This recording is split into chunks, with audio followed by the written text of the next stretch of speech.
السلام علیکم۔ عزیز طالبات، ہم لوگوں نے منرلز کے بارے میں پڑھا تھا لاسٹ لیکچر میں۔ تو اب کچھ میں نے آپ کو بتایا تھا کہ جو امپورٹنٹ منرلز ہیں ان کے بارے میں آپ کو بتاؤں گی نیکسٹ لیکچر میں۔ تو آج میں جو امپورٹنٹ منرلز ہیں وہ آپ کو بتاؤں گی، جیسے سوڈیم کلورین ہے جس کو ہم سوڈیم کلورائڈ کے کہتے ہیں، پوٹیشیم ہے، میگنیشیم ہے، گندھک ہے، اور مینگنیز ہے، تانبا، زنک، کوبالٹ اور فلورین۔ تو ان کے بارے میں آپ کو مختصراً تھوڑا تھوڑا بتانے کی کوشش کروں گی تاکہ آپ کو ان منرلز کے بارے میں بھی تھوڑا سا آئیڈیا ہو۔ تو سب سے پہلے سوڈیم اور کلورین یعنی سوڈیم کلورائڈ جو ہم اپنا نمک کھاتے ہیں، وہ غذا میں استعمال کرتے ہیں، کھانا پکانے میں بھی اور ویسے بھی اس کو استعمال کرتے ہیں۔ تو یہ بہت امپورٹنٹ نمک ہے، اور یہ عموماً اس کی جو کمی ہے وہ ہماری جسم میں نہیں ہوتی، کیونکہ ظاہری بات ہے کہ ہماری خوراک میں ہم اس کو استعمال کرتے ہیں ڈیلی بیسس پہ۔ تو یہ پانی میں بہت آسانی سے حل بھی ہو جاتا ہے، اور یہ ایکچوئل میں ہمارے جو سیلز ہوتے ہیں ان کی جو بیرونی ان کے جو یعنی کہنا چاہیے کہ ایکسٹرا فلوئڈ ہوتا ہے، سیلولر فلوئڈ یعنی بیرونی جو مادے ہوتے ہیں ان میں پایا جاتا ہے۔ یہ خلیات کے جو بیرونی مادے ہوتے ہیں یعنی لیکوڈز ہوتے ہیں ان کے اندر یہ پایا جاتا ہے۔ تو اس کے کچھ کام ہیں جو میں آپ کو بتانا چاہوں گی۔ یہ جسم میں پانی کے توازن کو صحیح رکھتا ہے، صحیح لیول پہ رکھتا ہے، اور اس کے علاوہ یہ اعصاب کی درستگی کے لیے اور عضلات کے جو سکڑنا ہے اس کے لیے بھی یہ بہت زیادہ ضروری ہے، یعنی ہمارے مسلز کے لیے بہت زیادہ ضروری ہے، اور ان کو صحیح حالت میں یہ رکھتا ہے۔ عموماً اس کی میں نے جیسے بتایا کہ کمی ہوتی تو نہیں ہے، لیکن اگر اس کی کمی ہو جائے تو اس سے کیا ہوگا کہ ہمیں پرابلمس کچھ فیس کرنے پڑیں گے۔ فار ایگزامپل اس کی کمی اس کی کمی ہوتی کیسے ہے وہ ہم پہلے دیکھ لیتے ہیں۔ عموماً یہ ہے کہ جب بہت زیادہ پسینہ آتا ہے، جیسے گرمیوں کا موسم ہو جاتا ہے اور حبس کا موسم ہے، اس میں پسینہ بہت زیادہ آتا ہے، اس میں اس کی کمی ہو جاتی ہے باڈی میں۔ پھر اگر زیادہ وامٹس آئیں اور اگر ہم بہت زیادہ یورین پاس کریں تو بھی اس کی کمی ہو جاتی ہے، اور اس کی کمی اگر ہو تو ہمیں کیسے پتہ چلتا ہے کہ باڈی میں جو ہے وہ کم ہو رہا ہے یہ؟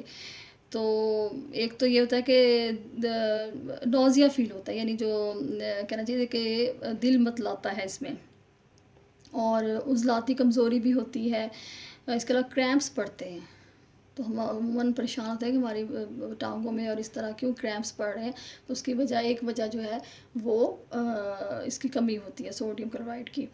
اس کے علاوہ سانس جو ہے وہ پراپر نہیں آتی، یعنی گھٹن محسوس ہوتی ہے، چکر بھی آتے ہیں اس میں، اور انسان جو ہے نا وہ ذہنی طور پر سستی اور کاہلی محسوس کرتا ہے، اس پہ یہ کیفیت جو ہے وہ طاری رہتی ہے۔ اس کی روزانہ ہمیں کتنی ضرورت ہے وہ ابھی تک صحیح اس کا تو اندازہ نہیں ہو سکا، لیکن جو ایک اوسط شخص ہے اس کے لیے تقریباً 16 ملی گرام ہمیں روزانہ چاہیے ہوتا ہے، اور اگر کمی واقع ہو جائے باڈی میں تو 1 لیٹر پانی میں 1 گرام نمک کا محلول بنا کر اسے دن میں کئی دفعہ استعمال کرنے کا کہا جاتا ہے۔ جیسے آپ کو پتہ ہے بچوں میں نمک کی کمی ہو جاتی ہے، تو جیسے منرلز کی، نمکیات کی، تو انہیں کیا کہا جاتا ہے کہ آپ ORS وغیرہ پئیں، نمکول جس کو ہم کہتے ہیں وہ یعنی پئیں، تاکہ کمی جو ہے وہ دور ہو سکے۔ تو پانی میں یہ نمک بھی ملا کر دن میں کئی دفعہ استعمال کریں تو بھی کمی جو ہے وہ دور ہو جاتی ہے۔ اچھا، اگر اس کی زیادتی ہو جائے باڈی میں، جیسے کچھ لوگ بہت زیادہ نمک کھاتے ہیں، تو آپ کو پتہ ہے کہ ایک تو بہت کامن ہے اس کی اگزامپل زیادتی میں کہ ہائی بلڈ پریشر ہو جاتا ہے، یعنی فشار خون جو ہے وہ بلند ہو جاتا ہے۔ ایک اور بھی ایک سمٹم اس میں پتہ چلتی ہے زیادتی کی صورت میں کہ پانی جو ہے نا وہ عضلات میں جمع ہونا شروع ہو جاتا ہے اور جسم پھولنا شروع ہو جاتا ہے۔ اچھا، یہ ہمیں اس کے جو بہترین ذرائع ہیں وہ ہمیں کون کون سے ہو سکتے ہیں؟ ایک تو مکھن ہے، پھر نمکین جو چیز ہوتی ہے پنیر وہ ہے، پھر خشک دودھ، اور ڈبہ بند جو سبزیاں ہوتی ہیں ان کے اندر یہ ہوتا ہے، جیسے مٹر ہے، مکئی ہے اور زیتون وغیرہ اس میں۔ اس کو اچار میں چٹنی میں ہوتا ہے، اچار میں تو بہت زیادہ ہی استعمال ہوتا ہے، اچار اور چٹنیوں وغیرہ میں جو ہے وہ نمک پایا جاتا ہے۔ اور تازہ سبزیوں میں، تازہ دودھ اور تازہ گوشت میں بھی نمک کی بھی کچھ ہوتی ہے۔ اچھا اب دیکھیں جیسے آپ یہ لیتے ہیں پالک وغیرہ، تو اس میں بھی آلریڈی ہم بہت کم اچھا اس میں ہم نمک ایڈ کرتے ہیں پکاتے وقت، کیونکہ آلریڈی اس میں نمکیات جو ہیں وہ موجود ہوتے ہیں سبز پتوں والی سبزیوں میں۔ اچھا اب اس میں اگر باڈی میں سوڈیم کلورائڈ بڑھ جائے تو ہم پوٹاشیم کلورائڈ مارکیٹ میں دستیاب ہے، وہ اس کی جگہ پہ ہمیں لینا چاہیے۔ نیکسٹ ہمارا آ جاتا ہے کہ پوٹاشیم بھی بہت امپورٹنٹ ہے، ٹھیک ہے، اور یہ عموماً فروٹس وغیرہ میں پایا جاتا ہے، لیکن سوڈیم کے مقابلے میں اس کی جسم کو کم ضرورت ہوتی ہے۔ جیسے ہم نے ٹریس ایلیمنٹس کے بارے میں پڑھا تھا کہ کم مقدار میں باڈی کو چاہیے ہوتا ہے، تو اس کی مقدار کم ہوتی ہے سوڈیم کے مقابلے میں، اور اس کا جو کام ہے وہ یہ ہوتا ہے کہ یہ بھی جسم کے جو تیزابی اور غیر تیزابی یعنی ایسیڈک اور نان ایسیڈک جو ہوتے ہیں مادے، ان کو متوازن حالت میں رکھتا ہے، غیر متوازن ہونے سے روکتا ہے۔ ہڈیوں کو یہ طاقت بھی دیتا ہے پوٹاشیم، اور اس کی کمی کی صورت میں جسم کی نشو و نما رک جاتی ہے اور ہڈیاں پھر کمزور ہو جاتی ہیں۔ یہ اس کے جو ذرائع ہیں وہ دالوں میں بھی پایا جاتا ہے، اس کے علاوہ پھلوں میں، کوکو میں پایا جاتا ہے پاؤڈر جو ہوتا ہے، کافی میں بھی، اور گرم مسالوں میں بھی موجود ہوتا ہے پوٹاشیم، ٹھیک ہے۔ تو عموماً یہ کہا جاتا ہے کہ کیلے میں اس کی کافی مقدار ہوتی ہے، تو پھلوں میں اچھی خاصی مقدار میں یہ پایا جاتا ہے۔ میگنیشیم جو ہے وہ مطلب جو اب تک کی ریسرچ سامنے آئی ہے اس کے مطابق یہ ہے کہ یہ نمک جو ہے یہ کاربوہائیڈریٹس اور کیلشیم اور فاسفورس کو جذب ہونے میں مدد دیتا ہے، یعنی ان تینوں کے انتظام میں یہ ہیلپ کرتا ہے، اور اگر اس کی کمی ہو جائے تو اس صورت میں پٹھے اور جو رگیں ہیں ان میں درد شروع ہو جائے گا اور ان میں کمزوری ہو جائے گی۔ اس کے جو ذرائع ہیں ان میں گوشت، اناج، دودھ اور سبزیاں ہیں، اور اگر ہم دیکھیں کہ اس کی ڈیلی ریکوائرمنٹ کیا ہے تو تقریباً 300 ملی گرام عورتوں کے لیے اور 350 ملی گرام مردوں کے لیے چاہیے ہوتا ہے۔ نیکسٹ ہمارا جاتا ہے گندھک، جس کو ہم سلفر کہتے ہیں۔ یہ جسم کے ہر حصے میں پائی جاتی ہے گندھک، اور یہ اس کے جو ذرائع ہیں وہ گوشت، پنیر، گیہوں اور پھلوں میں پایا جاتا ہے، اور مونگ پھلی میں بھی یہ پایا جاتا ہے سلفر۔ اس کی کمی کی وجہ سے جو بال ہیں ان کی صحیح طرح سے گروتھ نہیں ہو پاتی اور جسم کی نشو و نما بھی رک جاتی ہے۔ نیکسٹ ہمارا ہے میگنیز جو ہے یہ جگر میں اور اسکن میں، ہڈیوں میں اور پٹھوں میں پایا جاتا ہے، اور جن لوگوں میں اس کی کمی واقع ہو جائے تو ان کی ہڈیاں بھی کمزور ہو جاتی ہیں۔ آپ دیکھیں زیادہ یہ جو منرلز ہیں ان کی کمی کی وجہ سے ہڈیوں پہ اثر پڑ رہا ہے اور پٹھوں پہ اثر پڑ رہا ہے۔ اگر اس کی زیادہ مقدار استعمال ہو جائے تو جسمانی نشو و نما جو ہے وہ رک جاتی ہے اور ہاضمہ بھی خراب ہو جاتا ہے۔ اس کے علاوہ ہاتھ اور پاؤں میں راشا سا ہو جاتا ہے، یعنی وہ جو ہاتھ اور پاؤں مسلسل موو کر رہے ہوتے ہیں، راشے کی کیفیت ہوتی ہے وہ پیدا ہو جاتی ہے، اور جو اس کی ڈیلی ریکوائرمنٹ ہے وہ تقریباً 2.5 سے 5 ملی گرام تک ہوتی ہے۔ نیکسٹ ہمارا بڑا امپورٹنٹ ہے تانبا، جس کو ہم کاپر کہتے ہیں، اور پہلے زمانے میں آپ کو پتہ ہے تانبے وغیرہ کے برتنوں میں پکایا جاتا تھا، لوہے کے برتنوں میں پکایا جاتا تھا، تو وہ صحت جو تھی وہ اتنی جلدی اتنی خراب نہیں ہوتی تھی، کیونکہ برتن جو تھے وہ منرلز والے تھے، یعنی جن میں دھاتوں والے برتن ہوتے تھے۔ تو اب جو ہے وہ ہماری جو مطلب برتن ہیں وہ اتنے اچھے نہیں ہیں جن کو ہم کوکنگ کے لیے استعمال کرتے ہیں، اور اسپیشلی جیسے پلاسٹک وغیرہ کا بھی یوز کرتے ہیں کھانے میں اور عام استعمال میں، وہ بھی صحت کے لیے بالکل مناسب نہیں ہے، نقصان دہ ہے۔ تو تانبا جو ہے وہ زیادہ تر پایا جاتا ہے کلیجی میں، کشمش میں اور چاکلیٹ میں پایا جاتا ہے، اور یہ خون کے لیے بہت زیادہ ضروری ہے، یعنی خون کی افزائش کے لیے، اس کی بڑھنے کے لیے ضروری ہے، اور یہ بھی ہڈیوں اور پٹھوں کے لیے جو ہے وہ بہت امپورٹنٹ ہے، ان کو اسٹرینتھ دیتا ہے۔ یہ کاپر ایک عام آدمی کے لیے، نارمل پرسن کے لیے روزانہ تقریباً 2 ملی گرام اس کی مقدار جو ہے وہ باڈی کے لیے کافی ہوتی ہے۔ نیکسٹ ہمارا جاتا ہے زنک۔ زنک جو ہے، زنک کا بڑا نام سنتے ہیں سینس میں کہ یہ بالوں کے لیے بڑا اچھا ہے، اور زیادہ بچوں کو بھی دیا جاتا ہے اگر وامٹس وغیرہ ہوں تو مطلب ایسی میڈیسنز دی جاتی ہیں جن کے اندر موجود ہو. تو یہ زیادہ تر کس میں پایا جائے گا؟ گیہوں میں، گائے کے لیور میں پایا جاتا ہے، اور جیلیٹن کا ہے، پروٹین ہے نا، تو اس میں یہ پایا جاتا ہے. پھل اور سبزیوں میں اس کی مقدار ذرا کم ہے زنک کی. یہ جسم کے انزائمز کے لیے اور ہارمونز جو ہے ان میں یہ پایا جاتا ہے، اس لیے ان کے لیے امپورٹنٹ ہے، اور اس کی کمی سے بھی جسم کی نشو و نما متاثر ہوتی ہے.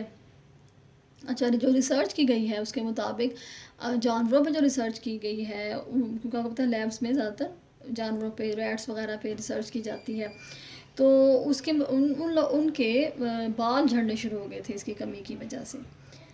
تو ابھی تک انسانوں میں اتنا اس کے پتہ نہیں چل سکا. اب اس کی جو روزانہ ضرورت ہے وہ کیا ہے؟ 15 ملی گرام جو ہے ایک بالغ شخص کے لیے ریکوائرمنٹ ہے اس کی. کوبالٹ جو ہے یہ وٹامن B12 یعنی حیاتین B12 جو ہے اس میں پایا جاتا ہے، اور اس کی کمی سے خون کی کمی ہو جاتی ہے. جیسے بھی ہم نے کس کے بارے میں پیچھے پڑھا، تانبے کے بارے میں بھی، کہ تانبا جو ہے وہ بھی خون کے بڑھنے کے لیے، خون کی پیداوار کے لیے ضروری ہے. اسی طرح سے جو کوبالٹ ہے، اور اس کی جب اگر کمی ہو جائے باڈی میں تو خون کی کمی ہو جاتی ہے، بھوک نہیں لگتی، جسم کمزور ہو جاتا ہے. تو وٹامن B12 کی کمی جو ہے وہ کوشش کرنی چاہیے وہ نہ ہو، کیونکہ یہ کس میں پایا جا رہا ہے؟ وٹامن B12 میں پایا جا رہا ہے. روزانہ اس کی جہاں تک ضرورت ہے وہ 3 ملی گرام ہے، اور یہ ضرورت وٹامن B12 سے پوری ہونی چاہیے. ٹھیک ہے، یعنی جو وٹامن B12 ہے وہ اس کا اچھا سورس ہے. اب میں ایک دفعہ آپ کو بتا دیتی ہوں کہ وٹامن B12 جو ہے وہ ہمیں کہاں سے مل سکتا ہے. ہم نے اس کے سورسز پڑھے ہوئے ہیں، جیسے ہم نے اس کو پڑھا تھا کہ یہ کلیجی وغیرہ میں پایا جاتا ہے. تو کلیجی ہے، گوشت ہے، دودھ اور انڈا وٹامن B12 کا سورس ہے. اس کے علاوہ گردے بھی ہیں. تو کوبالٹ ہمیں وٹامن B12 والی جو ہم غذائیں کھائیں گے وہاں سے ہمیں یہ ملے گا. فلورین ہے، فلورین بھی بڑا مطلب امپورٹنٹ ہے، دانتوں کے لیے اکثر یوز سنتے ہوں گے فلورائڈ کا. تو فلورین جو ہے اس کی کمی سے دانت بوسیدہ ہو جاتے ہیں، اور روزمرہ غذا میں اس کی موجودگی ضروری ہے. تو یہ کن غذاؤں میں پایا جاتا ہے؟ یہ مچھلی میں، خشک پھلیوں میں، اور دودھ میں بھی. یہ کچھ حد تک، یعنی زیادہ نہیں لیکن کچھ حد تک یہ دودھ میں بھی پایا جاتا ہے. اور زیادہ مقدار ظاہر ہے اس کی نقصان دہ ہوتی ہے، یعنی تقریباً یہ 1.5 سے 4 ملی گرام روزانہ لینا چاہیے، اور اس کی زیادہ مقدار جو ہے وہ نقصان دہ ہوتی ہے. یہ تو تھے کیلشیم، فاسفورس، اور ہم نے جو آئرن اور آیوڈین کے بارے میں بہت ڈیٹیل میں پڑھا. ان سے ہٹ کر یہ کچھ منرلز کے بارے میں نے چاہا کہ آپ کو بتاؤں. تو ہم اس کو دوبارہ تھوڑا سا رپیٹ کر لیتے ہیں جو ہم پہلے اپنا منرلز کے بارے میں پڑھ چکے ہیں، کہ منرلز جو ہے اس کے اہم کام، اور جو اسپیشل تھوڑے سے کچھ میں نے منرلز بتائے. جیسے ابھی میں نے آپ کو بتایا کہ کیلشیم اور فاسفورس ہے، آئرن ہے، آیوڈین ہے، کہ یہ بہت امپورٹنٹ ہے ہماری مطلب صحت کے لیے. وہ ہم تھوڑا سا پھر دوبارہ اس کو ریپیٹ کر لیتے ہیں تاکہ ہمارا یہ جو چیپٹر ہے یہ ریوائز بھی ہو جائے تھوڑا سا، اور دوسرا یہ ہے کہ ہم اس کو کمپلیٹ بھی کر لیں. تو منرلز کے بارے میں ہم نے کیا پڑھا تھا کہ منرلز جو ہوتے ہیں وہ کیا ہوتے ہیں؟ ایش ایلیمنٹس ہوتے ہیں. یعنی جب ہم انہیں جلاتے ہیں تو کیا ہمیں ان سے کیا ملتی ہے؟ راکھ ملتی ہے. ٹھیک ہے، اور یہ غیر نامیاتی ہوتے ہیں، یہ نامیاتی نہیں ہوتے. یہ دو باتیں پڑھی. پھر ہم نے پڑھا کہ ان میں سے کچھ جو ہوتے ہیں وہ نامیاتی ٹریس ایلیمنٹس ہوتے ہیں، اور کچھ جو ہوتے ہیں وہ ہمیں زیادہ چاہیے ہوتے ہیں، جس کو ہم میکرو ایلیمنٹس کہیں گے. ٹریس یا مائکرو ایلیمنٹس وہ والے منرلز ہوتے ہیں جو کم مقدار میں ہماری باڈی کو چاہیے ہوتے ہیں، جیسے آئرن ہے، اور ابھی ہم نے جو پڑھے ہیں وہ بھی کم مقدار میں چاہیے. جو زیادہ مقدار میں چاہیے جس کو ہم میکرو ایلیمنٹس کہیں گے وہ کیلشیم اینڈ فاسفورس ہے. وہ آپ نے دیکھا تھا کہ وہ اس کے بغیر تو ہڈیاں اور دانت وغیرہ جو ہے وہ ان میں تو اسٹرینتھ ہی نہیں آتی اور وہ بنتے ہی نہیں ہیں. تو جلدی جلدی اس کو بھی ہم تھوڑا سا کور کرنے کی کوشش کرتے ہیں، لیکن اس سے پہلے ہم دیکھ لیں کہ منرلس کے جنرل فنکشنز کیا ہیں۔ تو دو بہت امپورٹنٹ فنکشن ہیں کہ یہ تعمیر میں مدد دیتے ہیں، جسم کی تعمیر میں، اور جسم کے نظاموں کو ریگولیٹ کرتے ہیں، جو کہ منرلس کا مین کام تھا، ہم نے پڑھا تھا کہ یہ نظاموں کو، سسٹمز کو ریگولیٹ کرتے ہیں۔ تو جہاں تک تعمیر کی بات ہے، میں نے آپ کو پہلے بھی یہ چیز بتائی، اب ہم دوبارہ اس کو ذرا دیکھ لیتے ہیں، کیونکہ یہ بڑا امپورٹنٹ ہے۔ ہم عموماً یہی سمجھتے ہیں کہ یہ بس دانتوں کے لیے، ہڈیوں کے لیے ضروری ہے، لیکن یہ باقی جو ہماری بافتیں ہیں ان کو بنانے کے لیے بھی ضروری ہے۔ تو کچھ ہوتے ہیں ٹھوس بافتیں، جیسے ہڈیاں، دانت وغیرہ ہیں، کچھ ہوتی ہیں نرم بافتیں، اور کچھ ہوتی ہیں لیکوڈز والی سیال بافتیں۔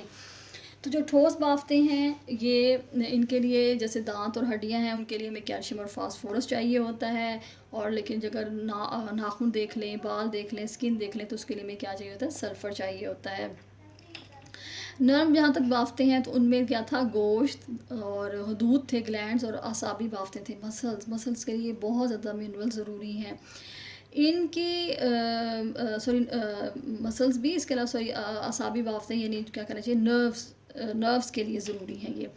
اچھا، ان کی تعمیر کے لیے تمام منرلز چاہیے ہوتے ہیں، لیکن خاص طور پہ پوٹیشیم، جیسے بھی میں نے آپ کو بتایا، فاسفورس، سلفر اور کلورین جو ہوتا ہے اس کے نمکیات زیادہ چاہیے ہوتے ہیں۔ سیال بافتیں لیکوڈز ہوتی ہیں، یہ خون اور جو سیکریشنز ہوتی ہیں ہاضمے کے لیے ہمیں چاہیے، جس کو ہم عروق کے ہاضمہ کہتے ہیں، اور غدودی رطوبتیں، یعنی سیکریشنز گلینڈز کی، اور یہ بناتی ہیں، یہ جو سیال بافت مطلب یہ بناتی ہیں، یہ ساری سیال بافتیں ہیں، اور ان میں خون بننے کے لیے تقریباً تمام منرلز چاہیے ہوتے ہیں۔ خاص طور پہ آپ کو پتہ ہے آئرن خون بننے کے لیے بہت ضروری ہے، اور جو ہمیں چاہیے ہوتی ہیں ہاضمے کے لیے، ارک چاہیے ہوتے ہیں، سیکریشنز چاہیے ہوتی ہیں، اور جو ہمیں رطوبتوں کے لیے چاہیے ہوتی ہیں، اس کے لیے ہمیں کلورین، سوڈیم اور آیوڈین کے نمکیات کی ضرورت ہوتی ہے۔ ٹھیک ہے، یعنی خون کے لیے آئرن چاہیے، اور جو باقی سیکریشنز ہیں ان کے لیے ہمیں کیا چاہیے؟ کلورین، سوڈیم، یعنی سوڈیم کلورائڈ، ظاہر ہے ہم اس کو استعمال کرتے ہیں، اور آیوڈین کے نمکیات ہمیں چاہیے ہوتے ہیں۔ یہ تین کیا تھے؟ تعمیری ان کا کام تھا، یہ ان منرلز کا یہ تعمیری کام تھا کہ ان تین بافتوں کے لیے یہ ہمیں چاہیے ہوتا ہے، ٹھوس کے لیے، نرم کے لیے، اور سیال کے لیے۔ آگے چلتے ہیں کہ یہ سسٹمز کو کیسے ریگولیٹ کرتا ہے۔ تو جیسے ہم نے بار بار پڑھا، پانی کی مقدار کو یہ مناسب کرتا ہے، یعنی باڈی کے اندر پانی کی جو کوانٹٹی ہے وہ بیلنس رہتی ہے۔ اعصاب بس کے لیے ضروری ہوتا ہے، نروس کے لیے اور پٹھوں کے لیے ضروری ہوتا ہے۔ اس کے علاوہ جو ہے کیلشیم اور فاسفورس اور سوڈیم، مطلب خاص طور پہ ہماری باڈی کے لیے، ہمارے سسٹمز کے لیے ہمیں چاہیے ہوتے ہیں۔ اچھا، اور باقی جو میں نے بھی بتایا تھا نا، اعصاب کے لیے اور پٹھوں کے لیے، تو اس میں تمام نمکیات اپنا رول پلے کرتے ہیں، لیکن ہماری باڈی کو خاص طور پہ کیلشیم، فاسفورس اور سوڈیم زیادہ چاہیے ہوتے ہیں۔ اچھا، یہ جسمانی درجہ حرارت کو بھی برقرار رکھتے ہیں منرلز۔ پھر یہ جو جیسے کیلشیم ہے، یہ خون کو گاڑھا رکھتا ہے۔ آئرن اور آیوڈین جو ہے یہ جسمانی خلیات کو آکسیجن پرووائڈ کرتے ہیں بلڈ کے ذریعے، اور آئرن سے ہمارے خون کے ذرات جو ہیں وہ تعمیر ہوتے ہیں۔ اس کے علاوہ سوڈیم، پوٹیشیم، کیلشیم، میگنیشیم اور آئرن جو ہے وہ خون میں تیزابیت پیدا ہونے نہیں دیتا، اس کو نہیں بڑھنے دیتا، اور سلفر، فاسفورس اور کلورین جو ہے وہ اسی طرح سے باڈی کے اندر اساسیت پیدا ہونے نہیں دیتی، یعنی ہمارا باڈی جو ہے وہ زیادہ اس کی طرف بیسسٹی کی طرف نہیں جاتی، اور یہ اسی طرح سے بلڈ ہمارا جو ہے وہ اس کو نارمل رکھتے ہیں، معتدل رکھتے ہیں، نہ وہ زیادہ ایسیڈک ہوتا ہے اور نہ وہ زیادہ بیسک ہوتا ہے۔ حیواناتی اور نباتاتی غذاؤں میں پایا جاتا ہے، ظاہر ہے جیسے میں نے بتایا کہ اگر حیوانات ان نباتات کو کھائیں گے جن کے اندر یہ پایا جاتا ہے، تو وہ حیوانات کے بلڈ میں، حیوانات کے دودھ میں، اس کے گوشت میں بھی یہ شفٹ ہو جائیں گے۔ کمی کے اثرات کیا ہوں گے کہ عموماً ان کی کمی اتنی زیادہ ہوتی نہیں ہے، لیکن ظاہر اگر کمی ہو جائے گی تو ہماری باڈی بہت سی بیماریوں کا شکار ہو جائے گی۔ جیسے اگر ہم پڑھیں کیلشیم اور فاسفورس میں، تو کیلشیم اور فاسفورس کے ہمارے کام کیا تھے کہ یہ ہمارے جسم کا باڈی یہ سٹرکچر بناتی ہے، ٹھیک ہے، بناتے ہیں، اور یہ دونوں مل کے کام کرتے ہیں، اس لیے عموماً ان دونوں کے نام اکٹھے لیے جاتے ہیں۔ اگر ہم ان کی کمی ہماری باڈی میں ہو جائے تو جو ہمارا ہارٹ ہے اس کا بھی وہ جو کنٹریکٹ ہوتا ہے اور ریلیکس ہوتا ہے وہ عمل ڈسٹرب ہو جائے گا، ذرا پٹھوں کے لیے یہ ضروری ہے۔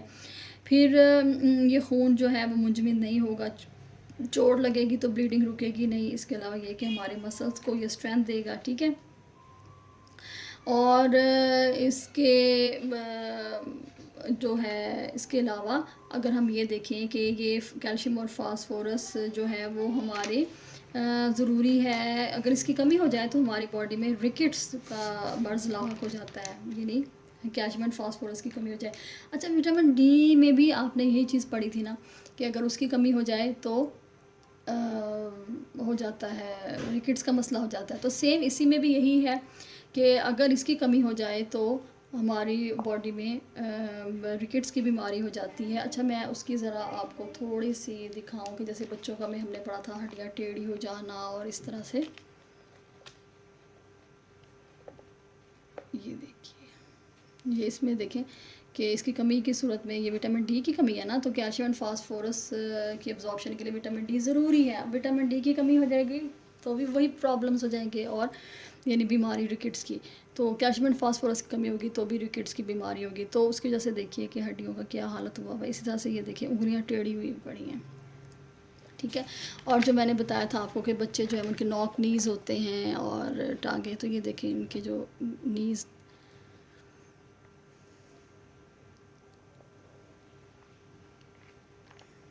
تو اس لیے یہ کافی زیادہ نقصان دہ جاتا ہے اس کی وجہ سے. اگلا ہم دیکھ لیتے ہیں کہ اچھا جو بڑوں میں پھر یہ ہو جاتا ہے آسٹریوملیشیا اور آسٹریوپروسس کا پرابلم ہو جاتا ہے کمی زیادہ ہو جائے تو. آئرن کی کمی سے کیا ہوگا بلڈ نہیں بنے گا. تو آئرن کا مین کام کیا ہے کہ یہ بلڈ بنانے میں بہت اہم رول پلے کرتا ہے. ٹھیک ہے. اچھا اور آئرن کے لیے کیا ضروری ہے وٹامن سی ضروری ہے. وٹامن سی کی موجودگی میں آئرن زیادہ ایبزارب ہوگا ورنہ بہت کم ایبزارب ہوتا ہے. زیادہ تر کیا ہوتا ہے ویسٹ ہو جاتا ہے باڈی سے ایکسکریٹ ہو جاتا ہے.